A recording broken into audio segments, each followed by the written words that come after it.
Olá, sou Márcia Rodrigues, sou consultora de tributos indiretos, trabalho com ICMS, IPI, ISS, PIS e COFINS, também chamados de tributos sobre o consumo, há algum tempo já na minha vida, digo há mais de 30 anos. Sou instrutora e palestrante de cursos e gostaria de fazer um convite para que a gente tenha um bate-papo aqui fiscal para tratar do assunto do momento. Qual é? Reforma tributária. Convido todos vocês aqui para assistir este vídeo a respeito da reforma tributária com o primeiro questionamento. Ou seja, pessoal, já pensou aqui o porquê dessa reforma tributária? Por que precisamos de uma reforma tributária no Brasil? Vamos pensar. Temos lá na nossa Constituição Federal o Sistema Tributário Nacional. Lá nós temos um capítulo dedicado aí pelo Constituinte para tratar de tributos. Está lá, dentro da Constituição Federal. Muito bem, mas por que pagamos tributos? Muito bem, uma coisa está correlacionada com a outra. Veja, pagamos tributos porque somos obrigados, não é uma opção, é uma obrigação. Pago tributo porque sou obrigado. E eles foram criados, os tributos, para atender uma finalidade social. Ou seja, né, precisa a administração pública de recursos financeiros para promover o bem-estar da sociedade. Quando a gente fala em finalidade social, sempre o interesse público se sobressai sobre o interesse do particular. O interesse público e o bem comum são prioridades. Então, a administração pública, ela precisa de dinheiro e ela busca este dinheiro através da arrecadação de tributos para saneamento básico, escolas, postos de saúde, construção de estradas, ou seja, favorecer para a sociedade uma vida melhor. E é através dos tributos. Então, obviamente que a Constituição Federal precisou tratar deste tema com muito carinho, por isso que é um capítulo específico para falar do sistema tributário nacional. Muito bem, pessoal. E lá na Constituição a gente vai encontrar que tributo é gênero e a Constituição divide o tributo em espécies tributárias. Ou seja, nós temos impostos como uma espécie de tributo, taxas, contribuições de melhoria, empréstimo compulsório e contribuições sociais são espécies também de tributos. Então, nós temos 5 espécies de tributos, né? Ou seja, impostos, taxas, contribuições de melhoria, empréstimo compulsório e contribuições sociais. Estão lá na Constituição Federal. E aí, pessoal, o que que a gente tem? A Constituição Federal vem e divide esses tributos, e aí a gente chama, atribui competências para que os entes da federação possam instituir os tributos. Então, ele diz: olha, União, você vai ser competente para instituir esses tributos. Estados e Distrito Federal, vocês são competentes para instituir estes, e município, a mesma coisa. Então, nós temos na Constituição Federal a atribuição de competências tributárias, onde a Constituição Federal passa para os entes da federação os tributos para que eles possam aí exigir, então, instituírem aí os tributos. Claro, sempre observando as regras da Constituição Federal. Então, vem aqui a União, fica com uma série de tributos, entre eles os tributos sobre o consumo, que nós vamos tratar aqui, o IPI e as contribuições do PIS e da COFINS. Já o Estado fica com o ICMS, além de outros, mas o ICMS como tributo sobre o consumo, que trataremos aqui. E o município fica com o ISS, também um tributo sobre consumo. Então, veja, pessoal, nós vamos falar de reforma tributária sobre o consumo, onde tem aqui a esfera federal, estadual e municipal. É esse o nosso foco aí do nosso bate-papo.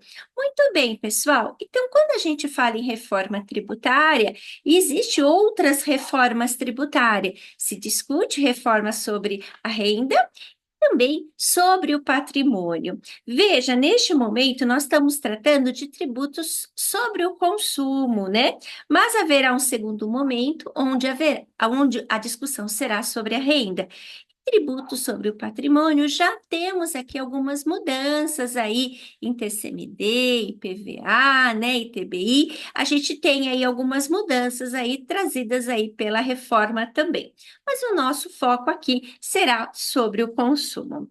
Muito bem, pessoal, tributo sobre o consumo, né? O que que a gente tem hoje? Ao me apresentar, disse que sou especialista em tributos sobre o consumo, também conhecido como tributos indiretos, porque estão dentro do preço, né? Então, eu sou especialista em CMS, ISS, IPI, PIS e COFINS. Vejam que aqui as competências são distintas, né? ICMS é do Estado, ISS do município, IPI, PIS e COFINS é da União, né? Então, os tributos no Brasil, eles têm aí sobre o consumo, competências diferentes. Mas não é só isso, pessoal. Nós encontramos, ao analisar e trabalhar com esses tributos, um diagnóstico preocupante. Temos, sim, uma elevada carga tributária. Temos também, pessoal, um sistema totalmente complexo, onde a gente vai encontrar várias legislações. Vejam, esses tributos, eles estão divididos em caixinhas, né?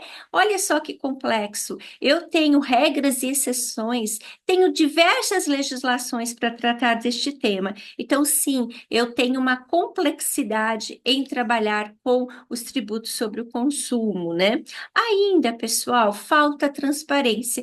Imaginemos que a gente vá a uma papelaria comprar uma caneta. A gente sabe o quanto pagou de tributo sobre aquela caneta? Não, não sabemos, falta transparência, não sabemos o quanto é de tributos.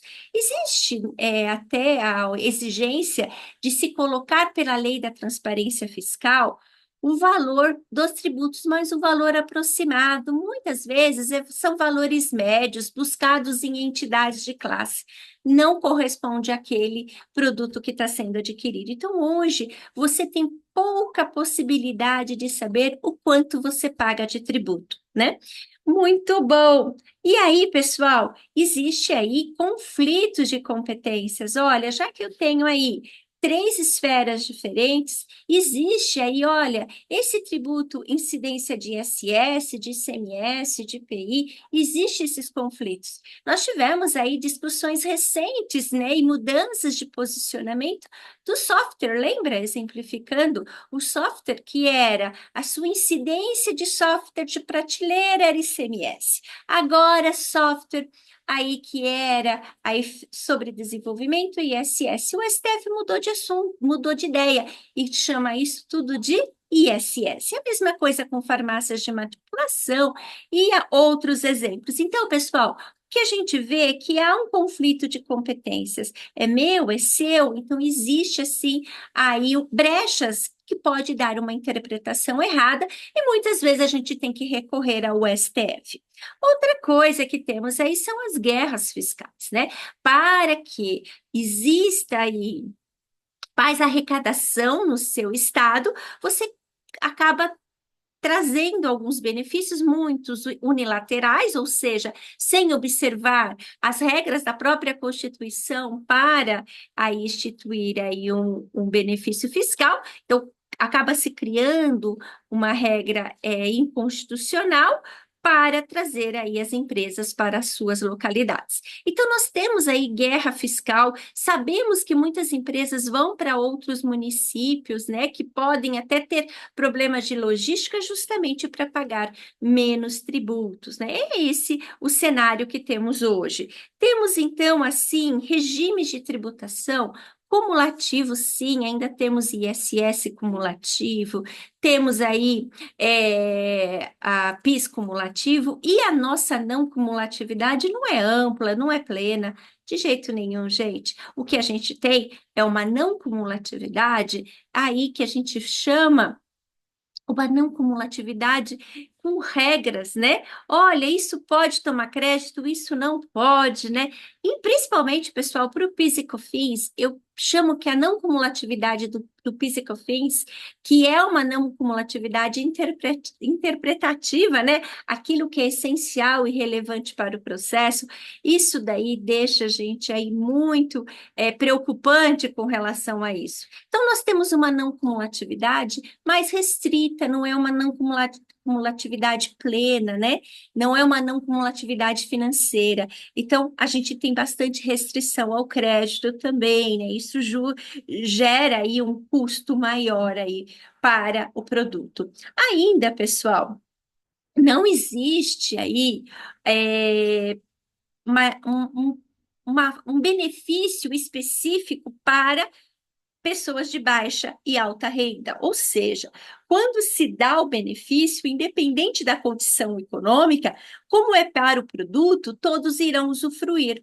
Então, aqui, quando a gente fala em benefício fiscal, às vezes ele não está levando em conta a condição econômica, né? E sim um negócio. O que eu quero dizer que você, muito rico ou você muito pobre, você vai pagar o mesmo preço do produto, né? Não há uma discriminação. Então, não dá para aí avaliar os benefícios, né? Hoje funciona assim. E há um volume expressivo, né, em função de toda essa complexidade, de todas essas dúvidas de interpretação, dúvidas, às vezes dúbia, né? Em interpretações, gera aí um volume expressivo de processos judiciais. Muito bem, pessoal. A gente então vai ver que no Brasil, se você vê historicamente, desde 1988, sim, pessoal, logo que saiu a Constituição Federal, já se falava em reforma tributária, né? Então começam as discussões a respeito da reforma tributária.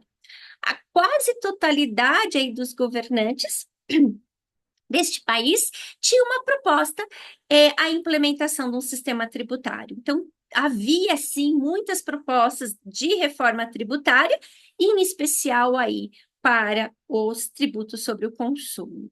E aí, pessoal, nós temos aí várias propostas. Eu trouxe aqui algumas exemplificadas, porque elas fizeram sucesso na época. Então, temos a PEC de 95, de 2003, 2004, 2008. Que PEC, pessoal? Proposta de emenda constitucional, ou seja, vai lá naquele capítulo que falamos agora do Sistema Tributário Nacional e vai aí alterar aí a parte que fala dos tributos. Então, é uma PEC, é uma proposta de emenda constitucional para que se mude a Constituição Federal lá no capítulo de tributos. Bom, tiveram então várias PECs, mas agora surgiu uma em 2019 que me parece que vingou, né? Então, eles pegaram essas duas PECs, né? E aí, essas duas PECs, elas têm um ponto comum, que era a criação de um IVA, né? Então, o que que é IVA? O Imposto de Valor Agregado, com uma abrangência total sobre o consumo de todas as etapas, né? E uma forma não cumulativa. Isso que era o IVA, né? Então, essa é a ideia aí das PECs que surgiram em 2019. O que aconteceu? Começo aí de 2023, e em junho especialmente, começou então um grupo de trabalho que foi representantes tanto da Câmara dos Deputados como do Senado Federal para analisar e debater aí essas duas PECs. E aí eles fizeram aí reuniões, audiências públicas com a sociedade, em várias associações, e aí eles chegaram aí à conclusão, né, que sim, era necessário fazer uma reforma tributária, e aí ele surge aí essa conclusão deste trabalho que foi feito, que o Brasil ele é um país com uma tributação sobre o consumo complexa, disfuncional, ineficiente, desequilibrada e injusta. Pessoal, não sou eu que estou falando, é o relatório do grupo de trabalho ao analisar aí os tributos no Brasil. Então, ele chega a essa conclusão e aí propõe uma reforma tributária.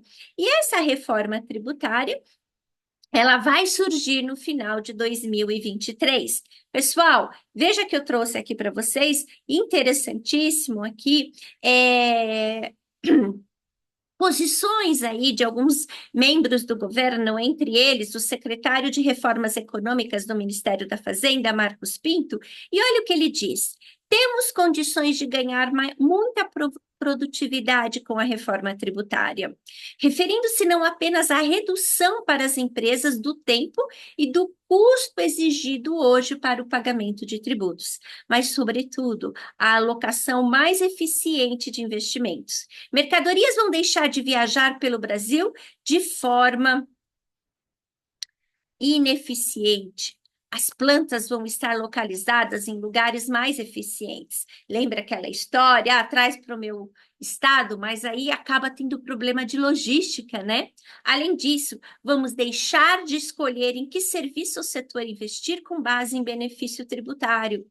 Sim, porque vai ter uma legislação ampla e passar a escolher com base no retorno que aquele investimento pode causar. Isso vai ser gigante para o país, segundo Marcos Pinto. Ainda, pessoal, trago um outro posicionamento do secretário extraordinário da própria reforma tributária, Bernardo Api. E ele diz, olha, são 3 níveis de problema do atual sistema da tributação de consumo no país. A complexidade, a oneração de investimentos e exportações, em razão da cumulatividade. Sim, pessoal, já foi concluído que as exportações têm tributos, né? Então, tem uma parte que são cumulativos aqui.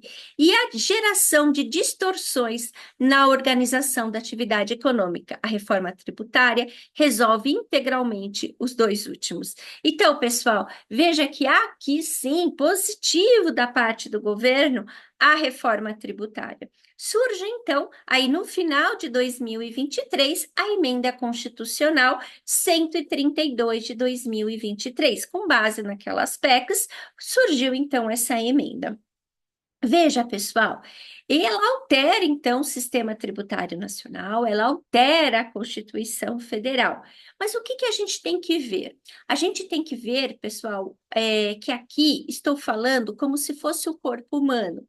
Aqui eu tenho o esqueleto, tá? Esse não é um exemplo meu, é um exemplo de que eu vi numa das palestras sobre reforma tributária. E eu achei perfeito o exemplo, né? Então, você tem um corpo, né? E esse corpo, ele foi construído, mas faltam os órgãos, né? Então, os órgãos vão ser através de projetos de lei, né? De leis complementares que serão necessárias para colocar os órgãos. O que eu tenho hoje é o esqueleto, né? Eu tenho sim o início de uma reforma tributária, mas falta a sua conclusão. Pessoal, então aqui com a emenda constitucional, surge algo bastante interessante na parte de princípios constitucionais. Recordando, princípios constitucionais são aqueles que dão a garantia, a segurança jurídica para o contribuinte. Eu pago tributo, sim, mas eu também tenho direitos, e os direitos estão nos princípios constitucionais: anterioridade, isonomia, legalidade. Não, a própria não cumulatividade, enfim, eu tenho uma série de princípios aí da Constituição Federal, inclusive para a área tributária.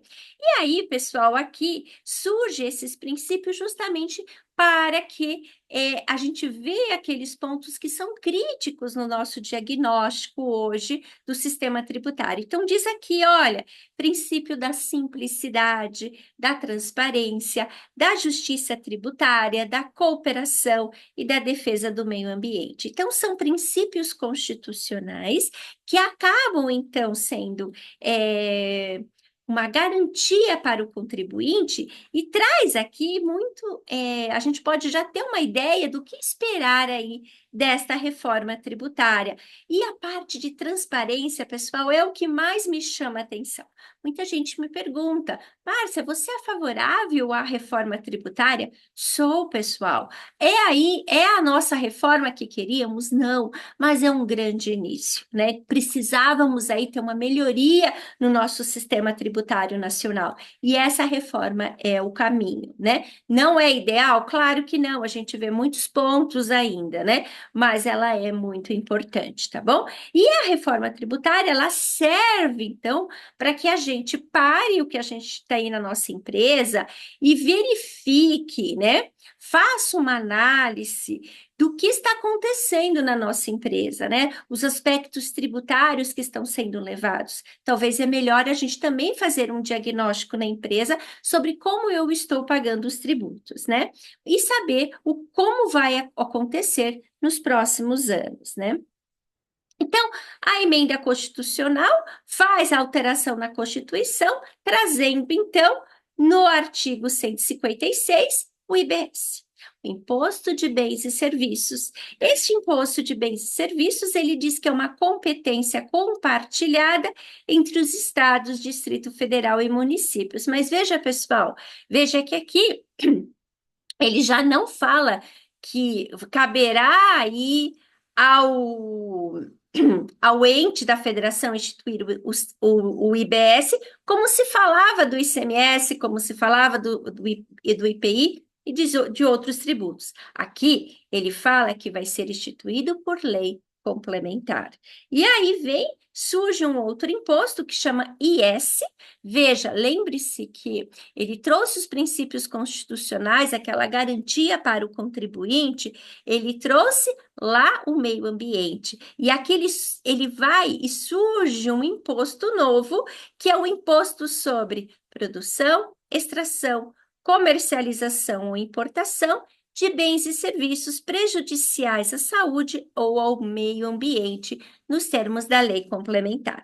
E ainda, pessoal, surge aí a CBS, a contribuição de bens e serviços. A contribuição, ela está lá no artigo 195 da Seguridade Social, e ela fala, olha, a Seguridade vai ser financiada por toda a sociedade, e aí ele vai chamando as contribuições sociais sobre bens e serviços, também nos termos da lei complementar. Então, a IBS, o IS, a CBS, ele vem, então, aqui falar para a gente que haverá necessidade de uma lei complementar. Por isso que eu disse para vocês, a reforma tributária está um corpinho.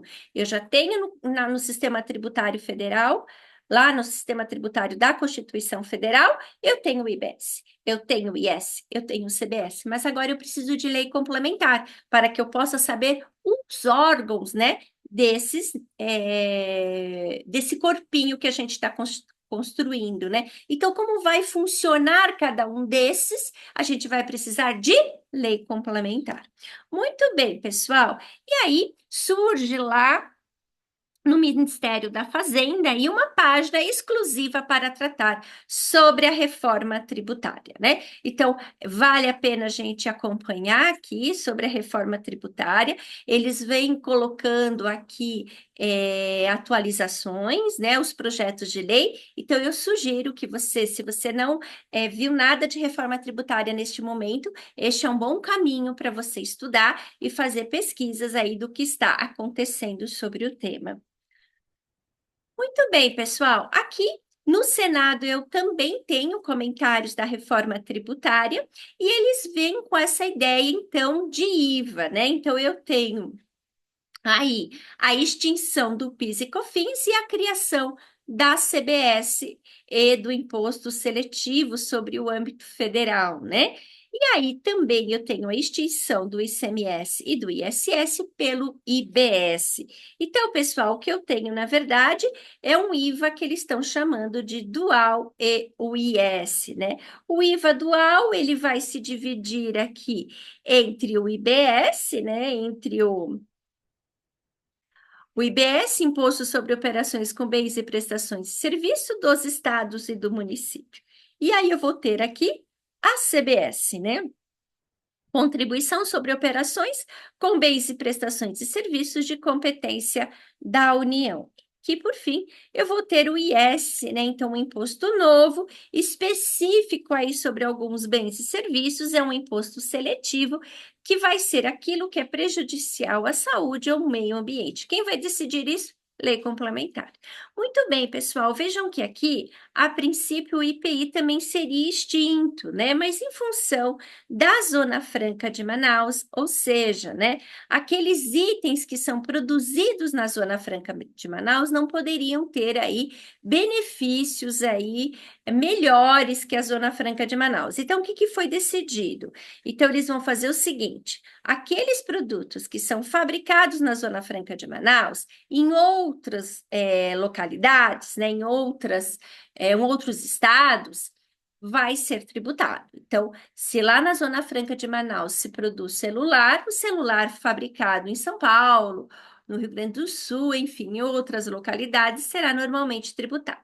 Para os demais produtos, será zero, né? A alíquota do IPI. Então, o IPI ele continua existindo com zero, mas, segundo a Receita Federal, de 5 a 6% dos itens que são aí produzidos na Zona Franca de Manaus, esses sim vão ter tributação, aqueles que são produzidos aí em outras localidades.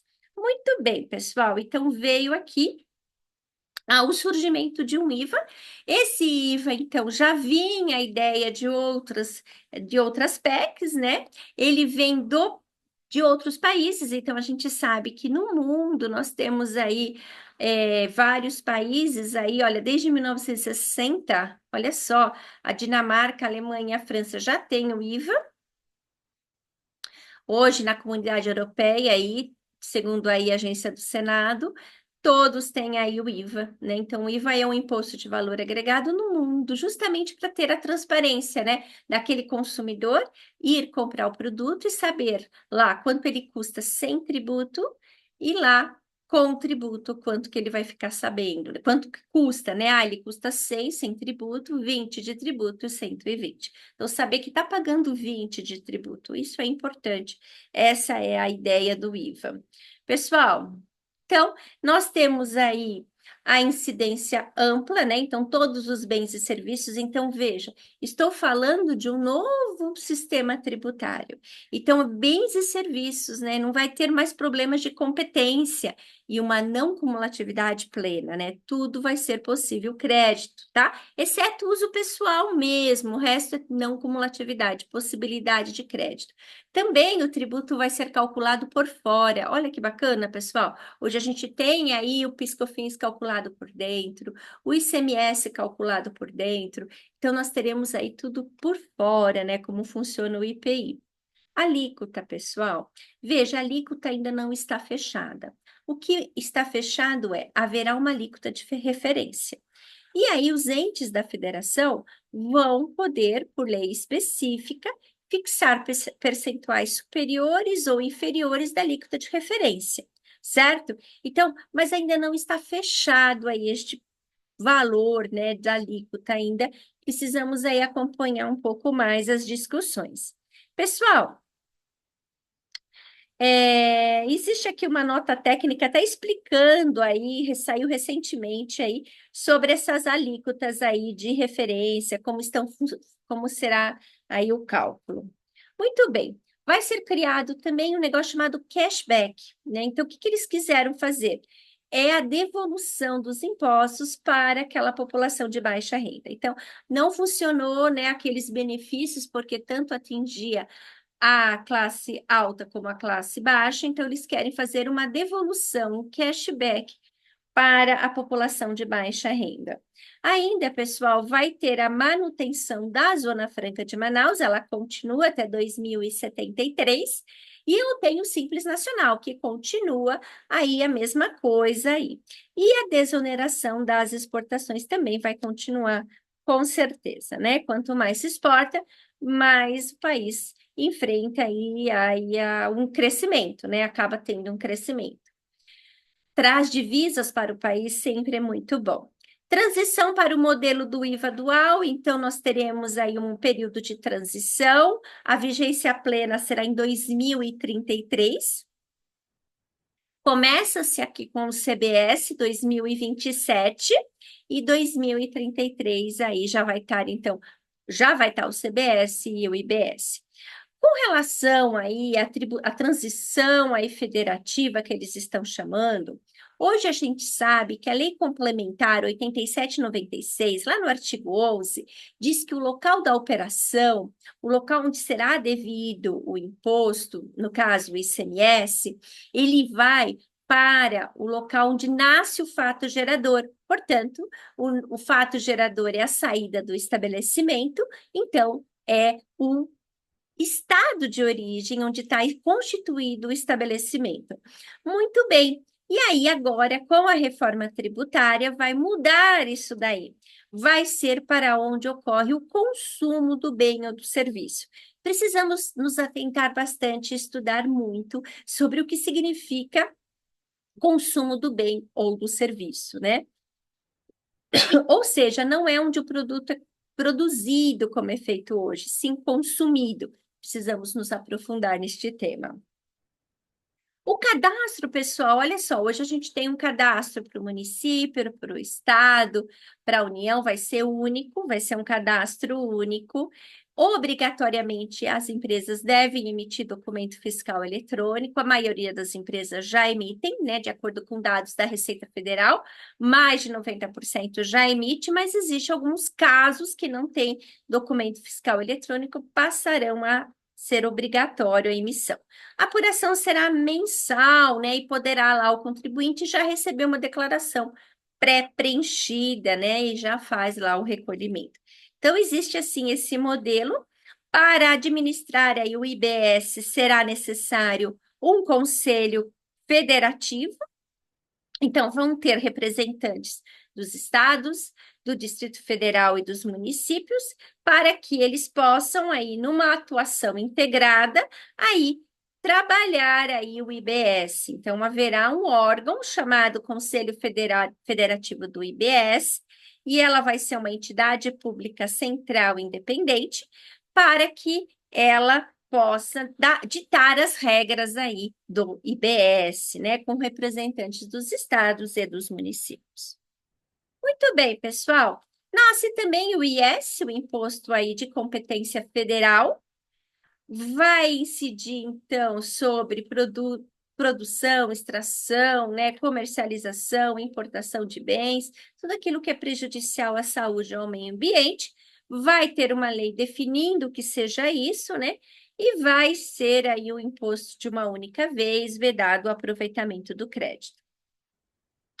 Claro que não são todos os segmentos que vão conseguir aí adotar isso, então também tem uma lista de segmentos específicos e de regimes especiais. Existe sim, né? Eles disseram que são para bens e serviços com relevante função social ou para os casos em que o regime não é adequado. Ainda, pessoal, haverá, né, houve na publicação da emenda constitucional, aí alterações no IPVA, IPTU e TCMD. Nós não abordamos porque nós vamos nos atentar a tributos sobre o consumo, mas vale a pena vocês entender que há alterações.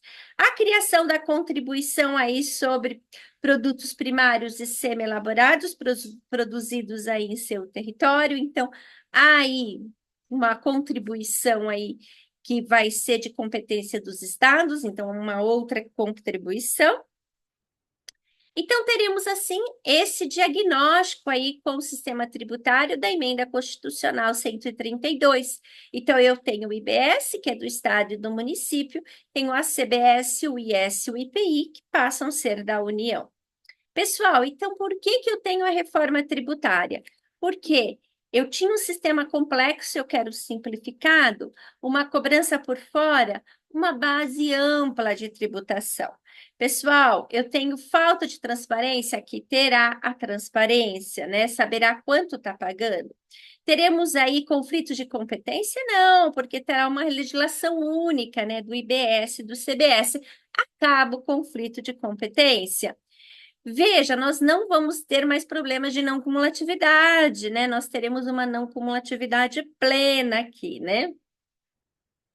Nós teremos, então, cashback para baixa renda, né? Então, é uma devolução personalizada aí, que vai realmente atingir as pessoas de baixa renda. E com tudo isso, a gente espera ter uma redução de litígios, né? Então, menos processos judiciais. Essa é a ideia da reforma tributária. Pessoal, a reforma tributária, então, ela começa numa fase de teste de 2026. Nós temos em 2027 o início, então, da CBS. Depois eu tenho o início do IS, vai continuar aí o teste do IBS, a alíquota zero para os bens não produzidos na Zona Franca de Manaus, e o PIS/COFINS serão extintas as contribuições do PIS/COFINS aqui em 2027. Pessoal, em 2029 a 2032, haverá então um período de transição, né? Onde a gente vai conviver com o IBS, com o ICMS, com o ISS. E aí, pessoal, em 2032, há uma extinção dos benefícios fiscais, e ainda em 2033 eu tenho a vigência plena tanto do CBS como do IBS. Muito bem, pessoal, eu tenho aqui os projetos de leis, né, complementares que estão aí em discussão, está lá no Senado. Então, é uma lei, um projeto de lei para tratar tanto do IBS como da CBS e do imposto seletivo. Você encontra esse projeto de lei, que é o 68 de 2024, lá na página do Ministério da Fazenda. E para o comitê gestor, também há um projeto de lei, é o 108 de 2024, e neste projeto de lei trata, então, o que será esse comitê gestor aí do IBS, que será muito importante aí para administrar este imposto. Pessoal, muito obrigada aí por ter ficado comigo aí neste bate-papo fiscal e acompanhe as nossas outras publicações. Muito obrigada, até mais, fiquem com Deus.